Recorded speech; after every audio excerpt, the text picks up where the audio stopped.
Hoy terminamos la carta de Corintios, casi 2 años en esos dos cartas. Llevamos 5 años como iglesia, 5 años largos. Hemos predicado el libro de Juan, hemos predicado el libro de Marcos, hemos predicado el libro de Gálatas, el libro de Efesios, Primera y Segunda de Corintios. ¿Cuántos van? 6 libros nomás. Dicen los que saben que a nadie le alcanza la vida, ni siquiera para predicar el Nuevo Testamento. No alcanza la vida de un predicador. Entonces cada uno llega hasta donde puede llegar predicando textualmente. Dentro de 8 días comenzamos una serie. Estoy orando porque tengo muchas cosas que decidir. He pensado en predicar sobre la vida de Jacob, pero también he pensado en predicar sobre la vida de Abraham. También he pensado en predicar sobre el libro de Amós y sobre el libro de Ruth. Entonces hay 4 opciones. Solo el Señor sabe que vamos a predicar el otro domingo. Bueno, Él ya sabe, yo no sé, pero Él ya sabe. ¿Listo? Pero es por alguna de esas 4, ¿no? Lo que necesitemos. La serie de Abraham es larga. La serie de Jacob es más corta. El libro de Amós pues es más o menos mediano. Y el libro de Ruth es corto. Vamos al tema de hoy. Bueno, antes recordarle a los de escuela, si algunos están pendientes, por favor, ya es el tiempo de cerrar esa parte, de cancelar, y también ya pues los que puedan, los que no, pues ya toca para el otro curso, porque ya van 4 clases, ya se atrasan demasiado las personas que no hayan venido, entonces para que vengan en el otro curso. ¿Listo? Vamos a 2 de Corintios capítulo 13, versículos 5 al 14, 5 al 13 o al 14, al 14, sí. Dice la Escritura: examinaos a vosotros mismos si estáis en la fe, probaos a vosotros mismos, o no os conocéis a vosotros mismos que Jesucristo está en vosotros, a menos que estéis reprobados. Mas espero que conoceréis que nosotros no estamos reprobados, y oramos a Dios que ninguna cosa mala hagáis, no para que nosotros aparezcamos aprobados, sino que para que vosotros hagáis ¿qué? Lo bueno, aunque nosotros seamos reprobados. Porque nada podemos contra la verdad, sino por la verdad, por la cual nos gozamos de que seamos nosotros débiles y que vosotros estéis fuertes, y aún oramos por vuestra perfección. Por esto os escribo estando ausente, para no usar de severidad cuando esté presente, conforme a la autoridad que el Señor me ha dado para edificación y no para destrucción. Por lo demás, hermanos, tened gozo, perfeccionaos, consolaos, sed de un mismo sentir y vivid en paz, y el Dios de paz y de amor estará con vosotros. Saludaos unos a otros con ósculo santo. Todos los santos os saludan. La gracia del Señor Jesucristo, el amor de Dios y la comunión del Espíritu Santo sea con todos vosotros. Amén. Padre, gracias por esta mañana, Señor. Y gracias por esta carta a los Corintios, Señor, la segunda carta, donde el apóstol habla a la iglesia y donde tú nos has hablado como iglesia. Anhelamos ver el fruto, como dice la Biblia en su tiempo, de estas predicaciones, de estas enseñanzas. Y te pedimos hoy que seas tú cerrando este libro, hablándonos en el nombre de Jesús. Que el poder de tu Espíritu venga sobre nuestra mente y la haga cautiva, la haga presa, Señor, de la palabra. En Cristo Jesús, amén y amén. Continuaremos hablando del patrón de la santificación. Recordemos que vimos 3 aspectos hace 15 días. Hablamos del arrepentimiento, hablamos de la disciplina y hablamos de la autoridad. Eso fue lo que primero vimos en el capítulo 13 de 2 de Corintios. Hoy vamos a abordar otros 3 aspectos para terminar el capítulo y la carta, y tienen que ver con la fe auténtica, la obediencia integral y el gozo que perfecciona, o el gozo. Pero el gozo es una muestra de la perfección que Dios va haciendo en nosotros. La palabra perfeccionar no quiere decir sin errores, sino alguien que está mejorando, que va avanzando. Y el gozo es una evidencia de esa perfección. Cuando usted ve una persona que siempre tiene gozo, siempre está alegre, siempre está firme a pesar de, esa persona está siendo ¿qué? Perfeccionada en Cristo Jesús. Mientras los creyentes viven en esta tierra, escuche, enfrentan tres enemigos constantes: el mundo, la carne y el diablo. El mundo, la carne y el diablo. De estos tres hay uno que es el más peligroso para nosotros. ¿Cuál es? ¿Cuál? Muy bien, están aprendiendo. La carne. Aunque usted le eche la culpa al diablo, él no es culpable de lo que le pasa a usted, ¿sí sabía? Y aunque usted crea que el mundo es muy atractivo, tampoco es cierto. Lo que pasa es que es atractivo si la carne no está firme, si la carne está viviendo en usted, entonces el mundo se hace ¿qué? Atractivo. La música, las damas y los caballeros, dicen por ahí, y muchas cosas más se hacen atractivas. La lucha de nosotros es ¿contra qué? Nuestra carne interior, nuestro hombre viejo. Martín Lutero fue bautizado en el año 1517, cuando se convirtió a la fe cristiana. Siendo un monje católico, profesor de teología, lo pusieron a estudiar Romanos, y estudiando Romanos se convirtió, con el versículo que dice, mas el justo por la fe vivirá. Ese fue el versículo que le abrió el entendimiento. Y cuando lo bautizaron, unos tiempos después dijo, yo siempre pensé que en el bautismo el hombre viejo moriría, dijo, pero el desgraciado sabía nadar, dijo, y me persigue toda la vida. La carne nos persigue. ¿Cuándo seremos libres de la carne? Cuando usted muera. Ese día es libre, porque él morirá y usted vivirá para siempre. Ese día el hombre viejo realmente nunca volverá a molestarnos y tendremos una vida en plenitud y gozo. El mundo es hostil con el verdadero creyente, no con los que son medio creyentes. Son hostiles, la gente no le gusta la verdad, la gente le fastidia cuando alguien habla la verdad con autoridad. Aunque un día, escuche, nosotros fuimos parte del mundo, hoy en día ya no lo somos, por eso no encajamos en el mundo. Alguien decía que las personas que conocen de Dios o que llegan a tener un entendimiento así sea pequeño de la palabra, ya no sirven para el mundo, son vasijas rotas. O sirven para Dios o no sirven para el mundo. No pueden amoldarse al mundo y ya no pertenecen a ese lugar. La carne, escuche, para los que no saben, es la humanidad no redimida que habita en nosotros. Es un remanente de pecado que todavía está ahí. El mundo ataca desde afuera, pero la carne ataca desde ¿dónde? Desde dentro. El apóstol Pedro advirtió a los creyentes lo siguiente, acompáñeme a Primera de Pedro 2:11. Ahí devuélvase unas hojitas. Este es otro libro interesante para predicar. Primera de Pedro 2:11. Todos los libros. Primera de Pedro 2:11. Amados, miren lo que dice Pedro a su iglesia.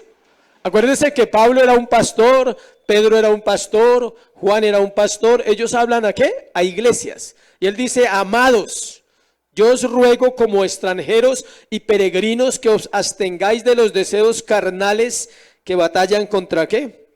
Contra el alma. Los deseos carnales.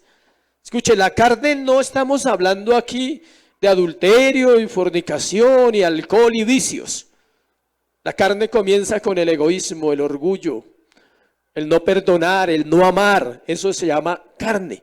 Eso es todo lo que es la carne. El no procurar vivir relaciones correctas unos con otros. El no buscar a Dios y buscar el mundo. O buscar mi realización personal antes que a Dios. La lucha por la obediencia es a diario. No se puede decir que sea fácil, pero tampoco es imposible. Porque si fuera imposible, entonces la Biblia no lo demandaría. Dios nos ha dado su Espíritu Santo para fortalecernos y Él habita en nosotros. Entonces, cuando usted diga es imposible, tiene que ir a Lucas y leer un versículo que dice, lo que es imposible para el hombre, es posible ¿para quién? Para Dios. Lo que es imposible para el hombre, ¿qué es imposible para el hombre? Ser santo. Pero eso es posible ¿para quién? Para Dios. La ciudad de Corinto, donde vamos a rematar hoy, estaba rodeada de 3 enemigos. Esos que acabamos de hablar. ¿Cuáles son? El mundo, el diablo y la carne. Era famosa por su inmoralidad, o sea, por la carne más que todo. A un punto tal que el término corintianizar significaba acostarse con una prostituta. O sea, se va a corintianizar, decían. O sea, va para el burdel a corintianizarse. O sea, y ese dicho se ha extendido por todas las naciones de la tierra. Cuando se habla de Corinto o de Corintio, siempre se piensa en ¿qué? Inmoralidad sexual.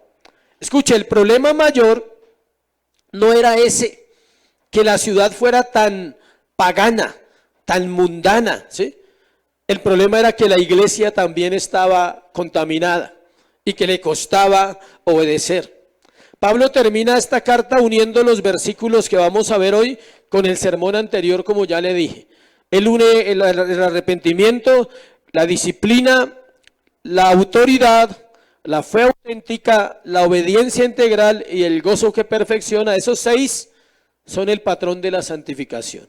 Es decir, las personas deben vivir eso secuencialmente, arrepentirse, venir a Dios a través de un proceso de una comunidad que se llama ¿qué? Iglesia, donde alguien le tiene que decir la verdad así a usted no le guste, aunque alguien le tiene que hacer ver sus fallas y aún sus pecados.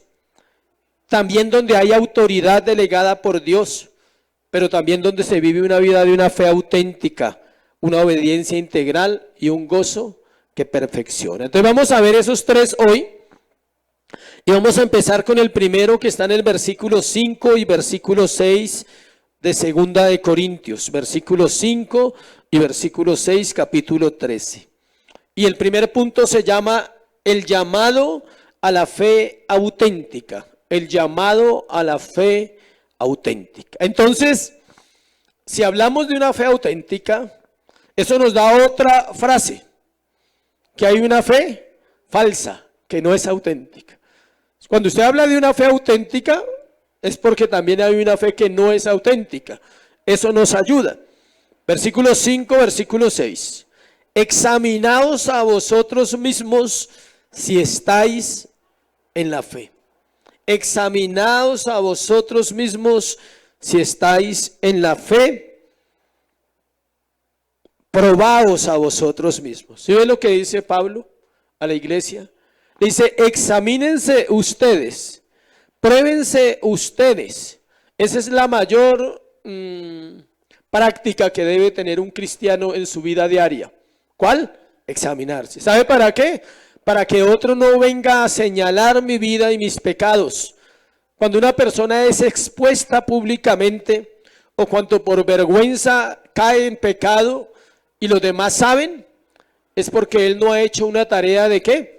Examinarse, porque él ha pasado por alto este punto muchas veces en su vida y no se ha examinado constantemente. El autoexamen sirve, me lleva a ver, a decir, ¿hay amargura en mi alma? ¿Hay soberbia? ¿Hay orgullo? ¿Hay arrogancia? ¿O de pronto hay tristeza? ¿Hay soledad? La soledad mal llevada produce amargura. La soledad bien llevada produce gozo, alegría. Los corintios habían estado cuestionando la autenticidad del ministerio de Pablo. Ahora las cosas son al revés. Ahora el apóstol es el que está cuestionando la vida de ellos, la fe. Le dice, ustedes cuestionan mi autoridad, yo cuestiono ¿qué? Su fe. Yo pregunto, ¿ustedes tienen fe?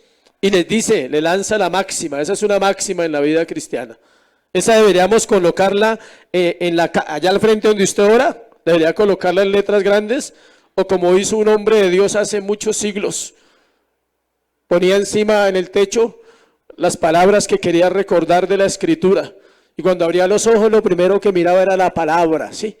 Que le recordaba, y así aprendió a orar, era analfabeta. Y en letras grandes escribía encima del techo los versículos que quería recordar. Y todos los días los miraba y así aprendió a leer, y así aprendió la vida cristiana. Deberíamos de colocar Cuando usted entre a orar a su cuarto de oración, apenas lo vea, diga, examinaos a vosotros mismos. Si estáis ¿en qué? En la fe. Pero el versículo termina diciendo algo muy triste, dice, en el versículo 5, dice, ¿o no os conocéis a vosotros mismos que Jesucristo está en vosotros, a menos que estéis reprobados? No deberíamos esperar hasta que nos digan que nos examinen, que nos examinemos. Es una tarea que debemos estar haciendo constantemente.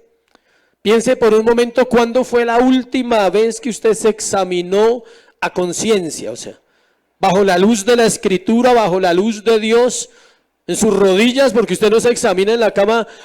Examíname, Señor, examíname. Debajo de las cobijas, examíname, oh Dios. Postrado ante Dios, en humillación, diciéndole, examíname y conoce mis pensamientos, prueba mi corazón y mira si hay camino de perversidad y guíame al camino eterno. Este examen lo hice la primera vez que como que podría decir que vino sobre mi vida un nuevo nacimiento. Fue un examen minucioso. No sé cuánto duró esa oración, pero fue un examen detalle a detalle. Inmoralidad tras inmoralidad, pecado tras pecado, grosería tras grosería, odio, resentimientos, maldades en mi mente, en mi corazón. Todo aquello que me avergonzaba, que me hacía sentir tan miserable, fue expuesto una por una. Cada relación sexual impura, escucha, cada una. No es perdona mi inmoralidad, no, así no funciona. Cuando uno llega a Cristo, llega muerto, llega sucio. Y empezó Dios a recordar esas imágenes y esos pecados. El Espíritu Santo hace la obra. Por si a usted se le ha olvidado, a Él no se le ha olvidado. Y Él tiene el video y la imagen clarítica. Y se lo trae a memoria a uno cuando Él ve un corazón, ¿qué? Dispuesto. No para condenarlo ni para hacerlo sentir peor de lo que ya está, sino al contrario, para que haya un genuino arrepentimiento, una genuina convicción de pecado. Esto deberíamos hacerlo constantemente. Examinarse y probarse son dos palabras que Pablo usa aquí. Una se llama peirazo con Z y la otra dokimazo con K y con Z también. Peirazo y dokimazo, el griego. Anoche vimos un programa de gourmet. Se llama Me voy a comer el mundo, no es pecado verlo, le aclaro. Entonces ahí muestran las ciudades. Y anoche estaban en Grecia. Me acordé de las palabras, todas son así. Todas terminan en Z, con H, con T, con K. Es un idioma bien especial. Escuche, se usan para hablar de algo auténtico. Examinarse y probarse se usan para hablar de algo ¿qué? Auténtico. El autoexamen es algo que se encuentra en la Biblia. Los hombres de Dios lo hacían. Por eso el salmista es el que más habla. Examíname, oh Dios. Y un hombre especial. Estoy leyendo un libro de la vida de Job. Job capítulo 13. Job es una eminencia en las escrituras. Algunos dicen que no existió. Pero el que diga que no existió se pierde la oportunidad de recibir de ese libro tanto que hay para aprender. Job 13. Versículo 23. ¿Cuántas iniquidades y pecados tengo yo? Dice Job. ¿Cuántas iniquidades y pecados tengo yo? Hazme entender mi transgresión y mi pecado. Eso es un examen. Eso es un examen exacto. Él está preguntando a Dios, Señor, ¿cuántas transgresiones y cuántas iniquidades tengo? Y le dice, hazme entender mi transgresión y mi pecado. Házmelo ver. No dejes que mi corazón se engañe. Versículo 31, capítulo 31 del mismo libro. Versículo 4 y 6. ¿No ve él mis caminos y cuenta todos mis pasos? Si anduve con mentira y si mi pie se apresuró a engaño, péseme Dios en balanzas de justicia y conocerá mi integridad. Muy santo, o sea, es un hombre santo ahí en ese momento. Nadie se atreve a decir eso, solo Job. Abraham no podía hacerlo. Mintió cuando le preguntaron por su esposa. Varios no podían hacerlo. David no podía hacerlo. Mintió cuando mandó matar a Urías, ¿no? Pero él está diciéndole a Dios, ¿no ve mis caminos? Pregunta y cuenta todos mis pasos. Él dice, él me ve, él ha visto mi caminar. Dice, si anduve con mentira y si mi pie se apresuró a engaño, péseme Dios en balanzas de justicia y conocerá mi integridad. Job era un hombre recto y temeroso, no solo delante de Dios, escuche, delante de los hombres. Él era así. Ese era el autoexamen de Job, era corto, porque él vivía en integridad. Cuando hablamos de la fe auténtica, estamos diciendo que hay una fe falsa, y es precisamente de eso que Pablo está advirtiendo a los corintios.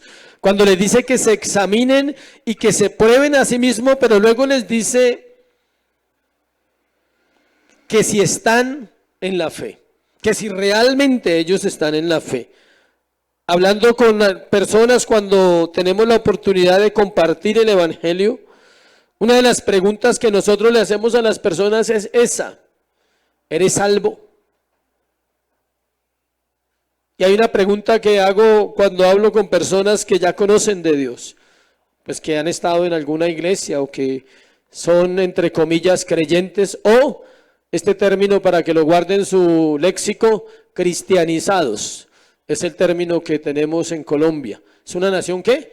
Cristianizada, mas no evangelizada. Ha sido cristianizada a través de cientos de iglesias, pero no ha sido ¿qué? Evangelizada por el evangelio que la Biblia enseña. Entonces, al que está cristianizado hay que hacerle la pregunta, escuche, respóndasela en su mente. ¿Qué prefieres tú? ¿Un Dios que te salva o un Dios que deja que tú te salves? Solo piense en esa pregunta. Después me la responde si quiere. De eso determina usted si está bien en la fe o si está mal en la fe. ¿Un Dios que te salva y te puede salvar o un Dios que permite que tú te salves? Bueno, acompáñeme a Hebreos capítulo 2, 1, 3 para hablar de la fe auténtica. Hebreos 2, 1, 3. Si la puede responder en la madrugada, mañana dice, ya sé cuál es la respuesta. Hebreos 2 del 1 al 3. Escuche, por tanto es necesario que con más diligencia atendamos las cosas que hemos oído, no sea que nos deslicemos. La fe viene, ¿cómo? Por el oír. El autor de Hebreos está hablando de fe, aunque no nombra la fe. Él dice, por tanto es necesario que con más diligencia. O sea que los hebreos tenían diligencia, pero el autor le está diciendo más diligencia. Atendamos a las cosas que hemos oído, no sea que nos deslicemos. Cuando dice que atendamos con diligencia, quiere decir sin pereza, alertas, atentos. Y versículo 2. Porque si la palabra dicha por medio de los ángeles fue firme y toda transgresión y desobediencia recibió justa retribución, ¿cómo escaparemos nosotros si descuidamos una salvación tan grande, la cual habiendo sido anunciada primeramente por el Señor, nos fue dada, nos fue confirmada? ¿Por qué? Por los que la oyeron, por los apóstoles. Ellos confirmaron las palabras de Cristo a través de los libros de la Biblia. ¿Qué cosas has oído hasta hoy en tu proceso cristiano? ¿Qué palabras has oído si realmente trabajas en no deslizarte? Hay otra razón por la cual debemos examinarnos, y es porque estamos frente a la palabra de Dios, no a la palabra de los hombres. La palabra de Dios hace dos cosas: salva y condena. Salva a los que Dios llamó desde antes de nacer para salvación y condena a los que nunca vendrán a Cristo, aunque pueden estar en una iglesia. ¿Sí sabía?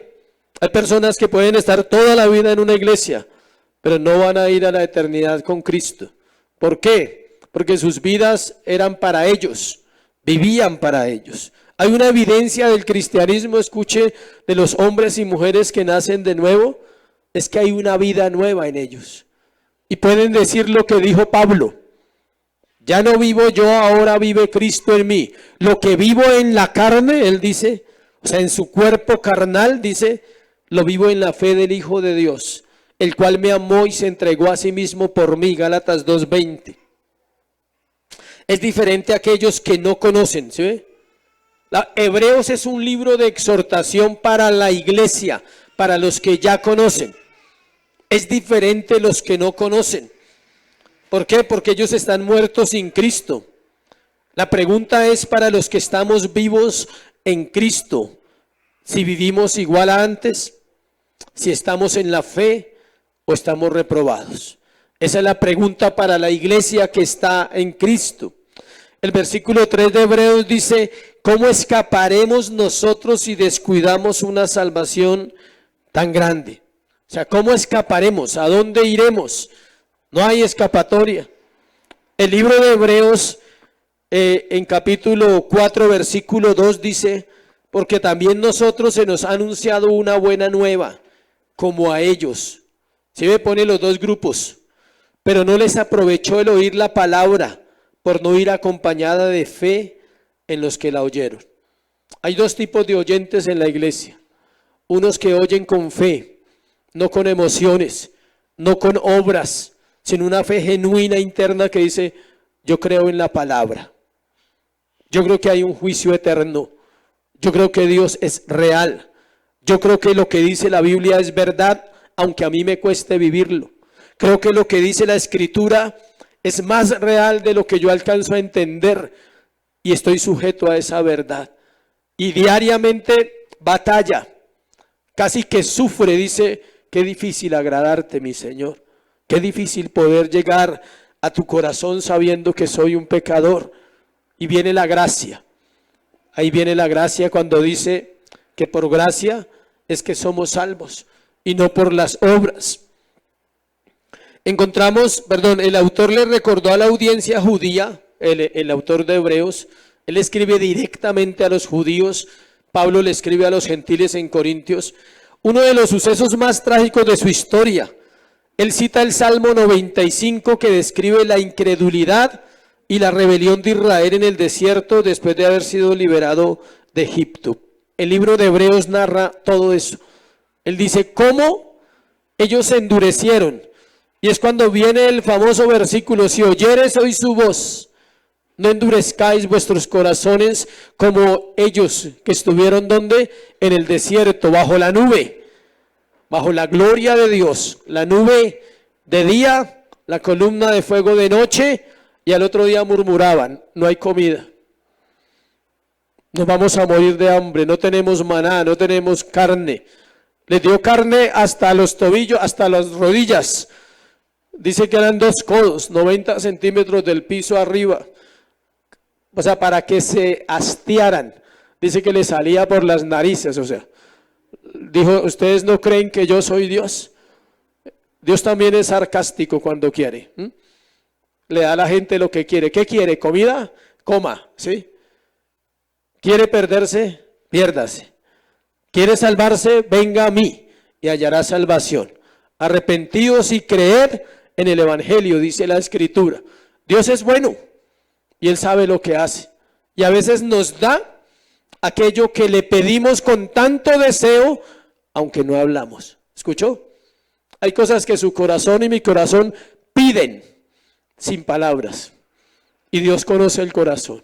Y Él concede conforme a ¿qué? Al corazón. Él dice: ¿te atrae el mundo mucho? ¿Te atrae más que yo el mundo todavía? De pronto necesitas vivir el mundo para que puedas ver la diferencia.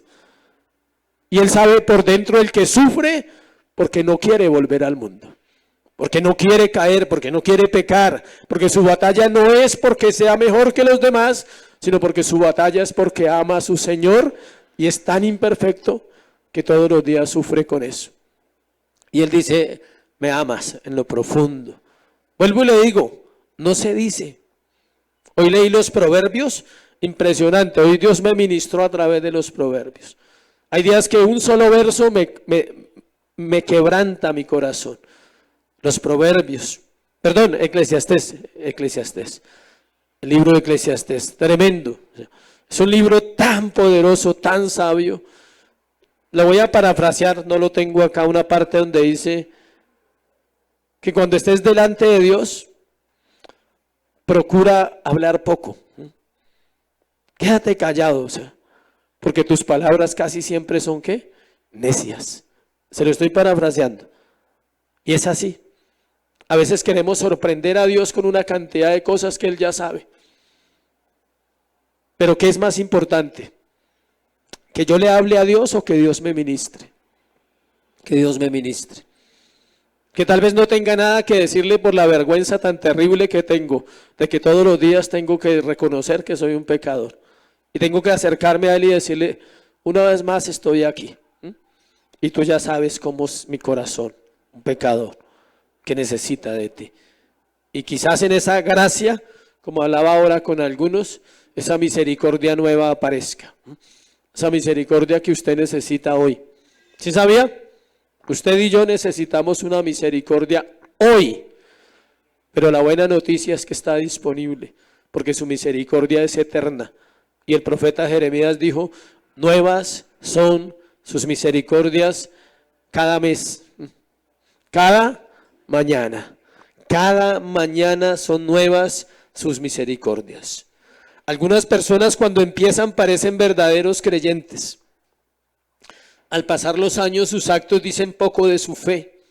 Deben examinar si Cristo está en sus corazones o solo viven una religión como aquellas religiones que criticamos. Si solo cambiaron de butaca o solo van a la butaca. ¿Sí explico? Cambiaron de butaca o ahora se sientan en una banca a escuchar, pero ya no tienen la misma fuerza, la misma vida. Quiero decirles algo, nosotros también perdemos la fuerza. No se nota, ¿cierto? Pero la perdemos. Hay momentos difíciles del pastorado, donde pierdes la fuerza, donde dudas, donde luchas. Pero ¿sabe qué es lo bonito? Siempre viene una palabra, siempre. Viene una palabra de aliento, viene una palabra que yo sé que mi Redentor vive y sé que aún he de alabarle. O lo que dijo Job, está mi carne, dice él, está mi carne, dice, le ha de ver, volverá a estar en su presencia. Todos los que oyeron las palabras de Dios en el Antiguo Testamento, 1 Corintios capítulo 10, tenían un problema que es necesario resolver también en nuestros corazones, y es la fe. Ellos oyeron la palabra que oyó Moisés, la palabra que oyó Aarón, la palabra que oyeron todos los que estaban alrededor, pero murieron en el desierto, capítulo 10, versículo 1 de 1 Corintios. No quiero, hermanos, que ignoréis nuestros padres.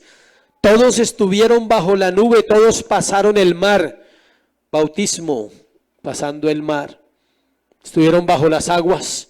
Quiere decir eso. Todos en Moisés fueron bautizados, ¿sí ve? En la nube y en el mar. Debajo de Dios, en la nube, debajo de las aguas, en el mar. Y todos comieron el mismo alimento espiritual. ¿Sí escucha? Todos escuchan la misma palabra, pero no todos actúan de la misma manera. Todos bebieron la misma bebida espiritual porque bebían de la roca espiritual que los seguía, y la roca era ¿quién? Cristo. Ellos no bebían de ningún predicador, era directo de Dios a veces con ellos. Imagínese que usted en el desierto vea, no oiga, métase en el desierto un instante, y que usted no oyó que a usted le están diciendo que Dios abrió el mar rojo, como yo se lo estoy diciendo a usted, y no lo vemos. Pero mire un grupo de personas que ve que una piedra echa agua. Por montones, eso no era una gotica, era agua limpia, fresca, para no morir de sed en el desierto. Mire un poco de gente que ve que del cielo cae el pan y cae la carne y que no necesitan trabajar para comer porque su proveedor es ¿quién? Dios. Mire eso y mire la reacción de ellos después.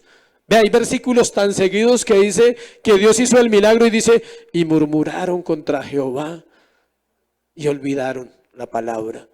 Es tan fácil vivir una vida sin fe, creyendo que tengo fe. Podría hablarles todo el sermón solo de la fe, pero tengo otros puntos. Pero es que la fe es vital, iglesia. La fe te hace cerrar los ojos y confiar. La fe te hace caminar en pasos donde usted dice, no importa. Donde usted aún sabiendo que puede perder, se atreve a dar el paso y dice, pierdo, pero confío en el Señor. Lo puedo hacer porque Él está conmigo. La vida de Dios, la vida con Dios es verdadera. Todo el que ha sido elegido es salvo, es hijo de Dios, conoce a su Señor, le teme. Ya no vive una vida descuidada, prefiere batallar, luchar, pedir misericordia y confiar. Esa es la vida del creyente. Oír el evangelio sin llegar a la fe trae condenación porque es lo que hace un incrédulo también. Entre más lo escuchen y menos lo obedezcan, más se endurece el corazón. Más se endurece como una piedra. Muchos participan de los beneficios de Dios. Reciben sanidades, libertad, entienden algunas cosas de la palabra, han gustado la buena palabra, pero no quiere decir que sean salvos. Está el pasaje de Hebreos capítulo 6 versículo 4, que es el pasaje malinterpretado muchas veces. Porque es imposible que los que una vez fueron iluminados y gustaron del don celestial y fueron hechos partícipes del Espíritu Santo, asimismo gustaron de la buena palabra de Dios y los poderes del siglo venidero, recayeron, sean otra vez renovados para arrepentimiento, crucificando de nuevo para sí mismos al Hijo de Dios y exponiéndole al vituperio. ¿Sabe dónde está la clave para entender ese pasaje? En una sola palabra que dice, es imposible que una persona que nazca de nuevo se pierda. Es imposible que un hombre, una mujer que conoce las Escrituras pueda vivir sin agradar a Dios. ¿Sí me dice? La interpretación que usted ha escuchado es al contrario. Y es la pregunta típica de todo el mundo para el pastor. Pastor, bueno, le tengo un caso. Una persona vino a la iglesia, estuvo un tiempo, se fue y se apartó. ¿Se salva o no se salva? Siempre es la misma pregunta. Pero el texto dice, es imposible que los que sean iluminados, porque se llama iluminación, por el texto, por la palabra, que los que nacen de nuevo, que los que aman a Dios, que los que fueron rescatados de una manera de vivir, que los que estaban muertos y ahora viven, puedan volver a perderse. Es imposible, iglesia. Se llama la certeza de la salvación. Es lo más bonito que usted puede recibir. El día que usted esté seguro de la salvación, el resto de la vida es basura. Me perdona si a alguien no le gusta, pero es así. El día que usted está seguro de la salvación, esta tierra se vuelve basura, incómoda. Esta tierra se vuelve un desierto para el cristiano. Ya no es igual. Él dice, hay algo mayor, hay algo superior. Hay un lugar donde Dios está. Hebreos 10:31 dice, horrenda cosa es caer en manos del Dios vivo. Cuando los creyentes pecamos no podemos echarle la culpa a nada, ni a nadie, porque ya conocemos la verdad. Debemos reconocer delante de Dios, humillarnos, pedirle que nos conceda el arrepentimiento y seguir sabiendo que Dios nos perdona. Es duro llegar al Señor y tener diariamente que reconocer mi condición pecaminosa. Pero escuche, es lo más sabio que puede hacer un creyente, un hombre o una mujer. Finalmente, Hebreos 10:38-39 cierra con broche de oro. Usted dirá, pero el texto era de Corintios. Sí, pero es que el libro de la fe es Hebreos. y Pablo es el mismo que escribe ahí, es Dios a través de Pablo y es Dios a través del autor del Hebreos, y la Biblia está unida. Versículo 38, 39, capítulo 10 de Hebreos. Mas el justo por la fe pedirá. Perdón, me equivoqué. Mas el justo por la fe, ¿qué? Vivirá. ¿Sí ve la diferencia tan grande? Mas el justo vivirá por fe. Vivirá, respirará, hará negocios, trabajará, amará, servirá y todos los verbos que usted quiera. ¿Lo hará por qué? Por fe. Su vida será una vida de fe. Y luego dice, y si retrocediere, no agradará a mi alma, pero me encanta la parte final. Pero nosotros no somos de los que retroceden para perdición, sino de los que tienen ¿qué? Fe para preservación del alma. La fe es la muestra de la perseverancia y la perseverancia es la muestra de ¿qué? De la fe. Todo el que tiene fe persevera, así tenga el agua al cuello. Él dice, yo sé quién es Dios y sé que me ha sacado de muchas y de esta también ¿qué? Me va a sacar. Segundo, obediencia e integridad, versículo 7 al versículo 10 de Corintios, de segunda de Corintios. 7 al 10. Oramos a Dios que ninguna cosa mala hagáis, no para que nosotros aparezcamos aprobados, sino para que vosotros hagáis lo bueno, aunque nosotros seamos como reprobados.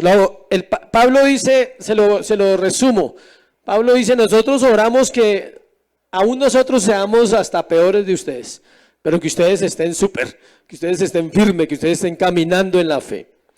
La obediencia que Dios le pide al creyente no es para agradar a los hombres, se llama obediencia e integridad, es para agradar a Dios. Por eso Pablo dice que ellos oraban, que Pablo oraba, lea el versículo ahí, versículo 7, oramos a Dios que ninguna cosa mala hagáis. Esa era la oración del pastor Pablo. Él decía, oro para que ustedes no hagan cosas malas. Escuche, y Pablo no lo hacía por él dice, yo no lo hago por mí. Lo hacía porque él quería que ellos agradaran a Dios y para que aprendieran a hacer lo bueno. ¿Sabe cómo se aprende a hacer lo bueno? Haciéndolo. Sí, usted lo puede leer todos los días, pero ¿sabe cuándo se aprende a hacer lo bueno? Cuando lo practico, como dice Romanos, cuando venzo el mal con el bien, cuando pago bien por mal, cuando sé que murmuran y amo, cuando sé que me juzgan y sigo sirviendo. Eso es el bien. Dice, echa tu pan sobre las aguas porque después de muchos días, ¿qué? Lo hallarás. Ese bien que hacemos, aunque usted no lo crea, un día lo va a hallar. Un día usted hallará ese pan, dice, un día en una necesidad vendrá una palabra de la persona que usted menos piensa y le dará un aliento de vida otra vez. Y podrá caminar otro tiempo. Y si no, será llevado a que los cuervos le den comida para caminar otro largo tiempo como el profeta Elías. Come y bebe, Elías. ¿Por qué, Señor? Porque largo camino te queda. Iglesia, coma y beba mientras haya palabra, porque un largo camino nos queda en esta tierra todavía. Así muramos pronto. Es un largo camino que vamos a llegar. Versículo 8. Porque nada podemos contra la verdad, sino por la verdad. Esa es una otra máxima ahí. Él está diciendo que no podemos hacer nada por aquellos que no viven bajo la verdad, aunque la escuchen. Porque nada podemos hacer contra la verdad. Es un versículo profundo. Nada, escuche, nada podemos hacer por los que no quieren. Porque la verdad los está juzgando también. Dice, pero sino por la verdad. O sea, es contradictorio. No podemos hacer nada porque están bajo la verdad de Dios. Pero según la verdad nosotros tenemos que vivir bajo ella para que otros puedan ver de alguna manera que sí hay una esperanza para este mundo, que sí se puede. He escuchado creyentes preguntar, ¿cómo hago para obedecer? Y uno le pregunta, ¿tú lees la Biblia? Y dice, no. ¿Y tú oras? No. ¿Cuánto oras? 5 minutos. A veces. Ni siquiera todos los días, a veces. Entonces es una incoherencia decir, ¿cómo hago para obedecer? Le tengo la misma respuesta, obedeciendo. No me sé otra respuesta. No hay paso 1, paso 2, paso 3, paso 4. Si la Biblia dice que hay que perdonar, no se prepare para perdonar, perdone. Si la Biblia dice que hay que leer la Escritura, diga, ¿por dónde empiezo? No, mañana. Como cuando va a ir al gimnasio o va a hacer dieta, mañana, o sea, ¿sí? Como el 31 de diciembre haciendo las promesas que el otro año va a adelgazar, ¿sí? Igual, todos hacemos esas, tranquilos. Hemos dicho, y vale la pena repetir, que la fe y la obediencia son siameses, están unidas, no se pueden separar nunca.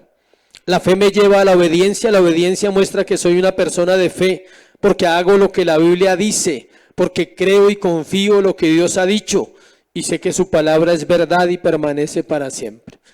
La fe y la obediencia son siameses, están unidas por el corazón de Dios. Las personas de fe ayudan a otros a crecer y a creer. No los hacen creer porque es imposible, pero aportan a la vida de otras personas, sobre todo a los débiles, porque el débil siempre necesita una palabra ¿de qué? De aliento. La tarea de un pastor es llevar a la iglesia a crecer en el conocimiento de la palabra para que pueda obedecer la verdad que recibe en el sermón cada semana. La palabra perfección que aparece ahí, versículo 9, por lo cual nos gozamos de que seamos nosotros débiles y que vosotros seáis fuertes, y aún oramos por vuestra perfección. Esa palabra en griego es catartisis, y el significado es completamente calificado o suficiente, pero me gusta más otro significado que también está ahí, poner las cosas en orden, en el lugar apropiado, o restaurar algo que está quebrado. Esa es la obra de Dios en nosotros. Restaura algo que está ¿qué? Quebrado, que se ha dañado y que necesita arreglo. La mejor palabra para hablar de perfección es integridad. La integridad, escuche, no tiene que ver con una apariencia externa. La integridad tiene que ver con todo lo que somos como personas. Nuestras manos, escuchen, voy a nombrarle los miembros del cuerpo. Nuestras manos, nuestros ojos, nuestros oídos, nuestros pies, nuestro cuerpo, ¿son instrumentos de bendición para Dios o instrumentos de pecado? Usted nunca, o sea, no es un fantasma el que peca, soy yo. ¿Sí? Son mis manos, son mis pies que van a donde no deben, son mis palabras las que hieren, las que hacen daño. Es mi mente que hace que diga lo que está guardado en mi corazón, para sanar o para destruir. Entonces no es una cuestión externa, es una cuestión ¿qué? Interna. Integridad, hacia adentro.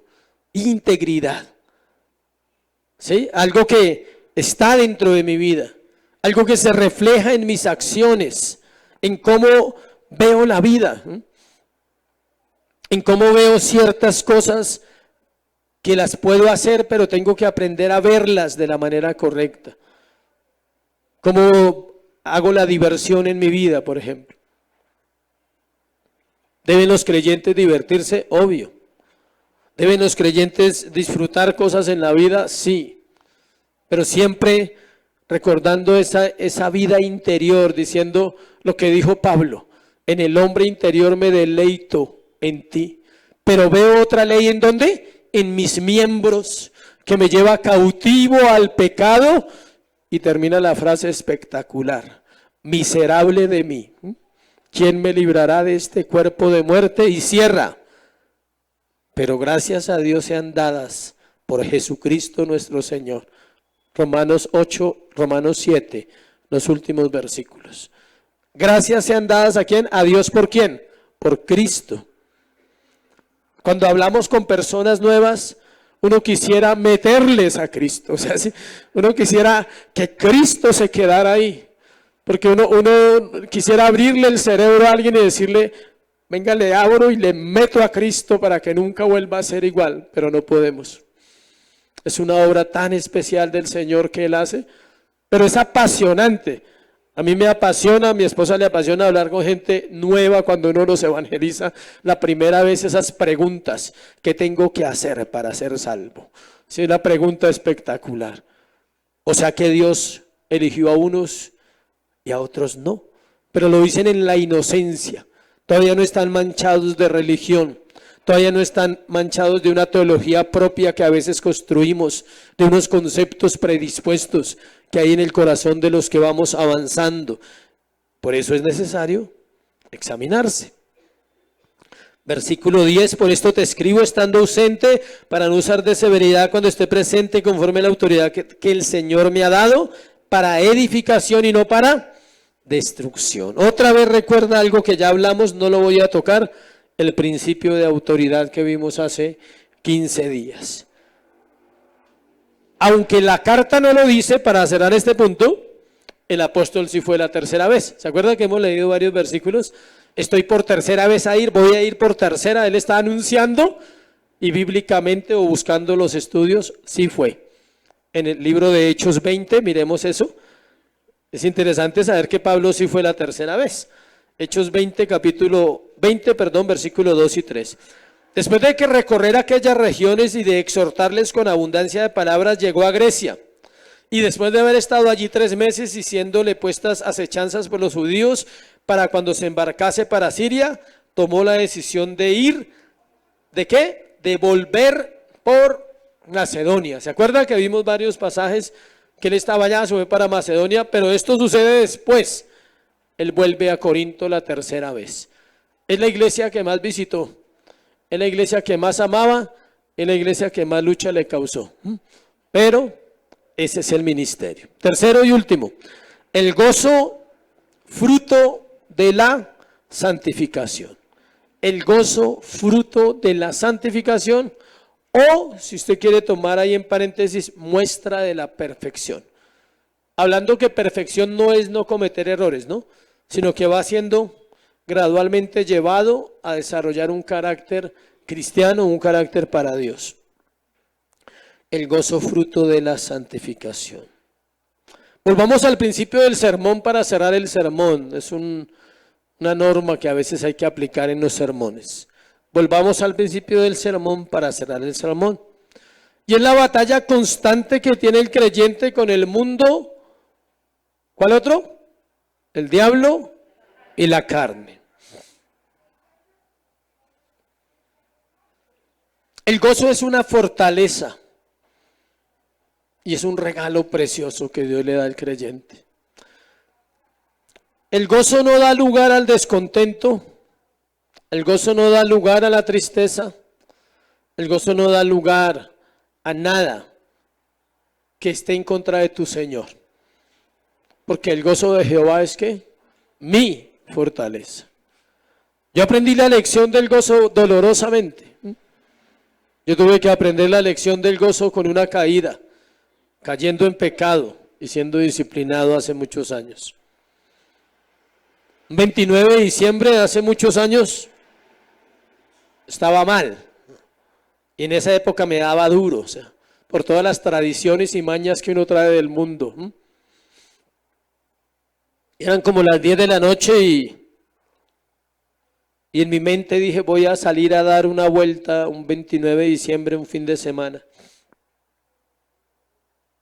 Estaba muy mal. Un hogar a punto de acabarse. Un hombre recién empezando un proceso. Enseñaba en la escuela, predicaba la Biblia y creía en Jesucristo y consideraba que era un hombre salvo, y sé que lo era en ese momento, pero Terminé donde no debía, haciendo lo que nunca debía hacer, y fue consumiendo drogas un instante, siendo creyente, conociendo el Señor. Y cuando llegué a la casa, oré, fue un momento, supongamos 1 hora de tiempo, 1 hora estoy hablándole, 1 hora. No fue un día, no fue un mes, no fue 5 años, no fue 1 hora, donde estuve en las tinieblas otra vez. Y cuando llegué a mi casa solo podía llorar y llorar y llorar, y me dio el amanecer llorando, y le decía: Señor, solo ten misericordia de mi alma. Y tuvo misericordia. En la mañana en mi corazón sentía como si nunca hubiese pasado. Me santificó, me limpió, me dio su amor, pero me dio la lección más grande de mi vida. Porque yo preguntaba por qué. O sea, ¿sí? Si yo leía, oraba, estudiaba, predicaba, evangelizaba, tenía grupos, era un creyente activo, firme. Mi pregunta era ¿por qué? Y el Señor claramente me lo hizo ver. Porque perdiste el gozo. Porque dejaste que la tristeza viniera a tu corazón por las circunstancias que estás viviendo, que son difíciles. Pero mi gozo es ¿qué? Mi fortaleza. Desde ese día hasta hoy, iglesia, el gozo del Señor es un termómetro para mi vida. Cada vez que llega una luz de amargura, de miseria, de enojo, de rabia en mi mente, eso me confronta absolutamente todo mi cristianismo y me lleva otra vez a Cristo, a volver a postrarme y decirle: hoy estoy igual, y hoy necesito tu gozo para vivir. La batalla interna que todos tenemos no es solo para un creyente, es para usted y para mí. La incapacidad de ser felices por nosotros mismos es una tortura que nos acompañará siempre. No puedes ser feliz. Le tengo esa noticia verdadera. No sé si es buena o mala para ti, pero no puedes ser feliz. Nunca lo vas a hacer, a excepción de ¿quién? De Cristo. Nunca. Puedes hacer lo que quieras, puedes ir donde quieras, jamás en la vida vas a ser feliz hasta que disfrutes el gozo del Señor, porque Él te fortalecerá. Él te llevará a ver lo que no has visto, a entender lo que no has entendido, porque el gozo es fruto ¿de quién? Del Espíritu Santo. Es el carácter del Espíritu viviendo en mí, diciéndome: siempre estoy aquí. Está fundamentado en saber una cosa, y es que Él me escogió, y es que Él te escogió para su gloria. El Dios Santo anhela el servicio fiel de pecadores redimidos. El Dios Santo nos capacita para ello. El Dios Santo pasa por alto nuestra maldad, poniendo de su gracia para que este mundo y nuestros enemigos no nos destruyan. Es imposible, le repito, que un verdadero cristiano sea destruido por las circunstancias de este mundo. Por eso es inexcusable el que le echa la culpa a las cosas externas y no se revisa. Y dice: Señor, hay en mí maldad, hay en mí cosas que arreglar, quiero hacerlo. Cuando termina las cartas Pablo, siempre termina de una manera todas sus cartas. Y es un saludo o una doxología final, dice, es algo que él hace para cerrar sus cartas. Y dice: por lo demás, hermanos, tener ¿qué? Gozo. Esa es la recomendación de todo hombre que predica a la iglesia. Hemos visto la aflicción en las vidas. Ayer vimos la aflicción en una familia, el luto. Y esta mañana leía Eclesiastés y decía: Dios es perfecto. Decía: es mejor ir a la casa del luto que a la casa del banquete. ¿Sabes por qué es mejor ir a la casa del luto, iglesia? Porque ellos necesitan una palabra de aliento. El otro está divirtiéndose, déjelo. No estoy diciendo que está pecando, ¿no? Está bien, está paseando, está divirtiendo, hágale, ¿sí? Disfrute la vida, ¿sí? Pero es mejor ir a la casa del luto, aquel que lo necesita, aquel que está en aflicción necesita una palabra de aliento. Perfeccionados, dice, consolados consolar el pueblo. El apóstol termina con una palabra hermosa de aliento, ¿no? Dice, consolaos, pueblo mío, consolados, sed de un mismo sentir, piensen conforme a la Escritura ustedes. Piensen, valga la redundancia, piensen si sus pensamientos están alineados a la Escritura, siempre. He tenido que arrepentirme muchas veces y tal vez muchas más vendrán, cuando mis pensamientos se salen de la línea de Dios y pienso lo que no debe, y aparte de eso lo digo, doble. O sea, usted dice, lo pensó, bueno, no lo dijo, pero ya pecó. Pero va y remata diciéndolo. Ahí sí peor. Después a recoger, que es más difícil, ¿no? Cuando ya se esparrama, dice la Biblia, ya recoger es solo misericordia. Sed de un mismo sentir, vivid en paz. Eso no es sin problemas, sino a paz y salvo con Dios.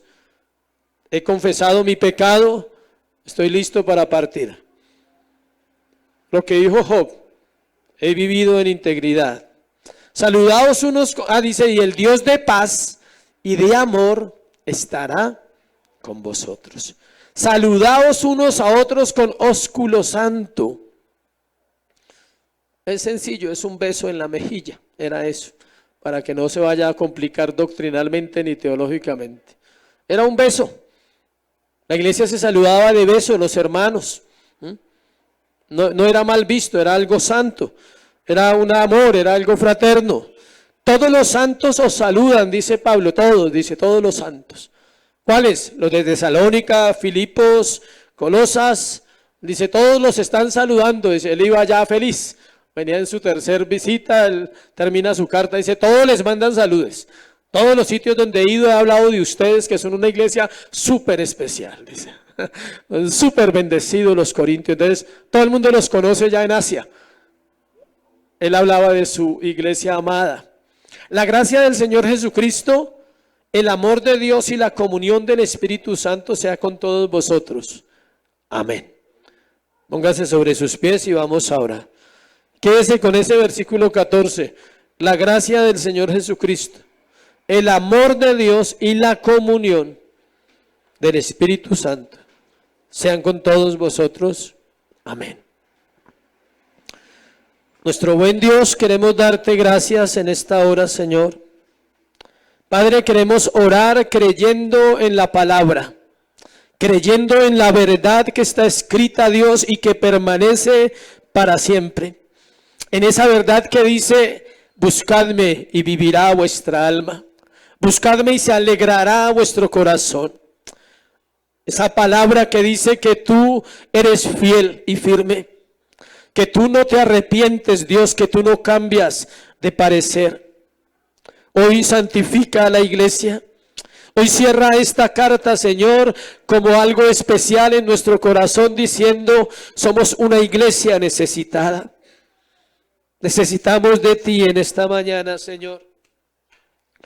Necesitamos de tu Espíritu en este lugar. Iglesia, vamos a orar y vamos a pedirle a Dios que santifique este lugar, que santifique nuestro corazón, nuestros pensamientos, nuestras palabras, nuestras acciones, Señor. Dios, oro por la iglesia que nos has confiado, por la iglesia que tú has levantado en este lugar en el nombre de Jesús, pidiéndote, Señor, santifícanos.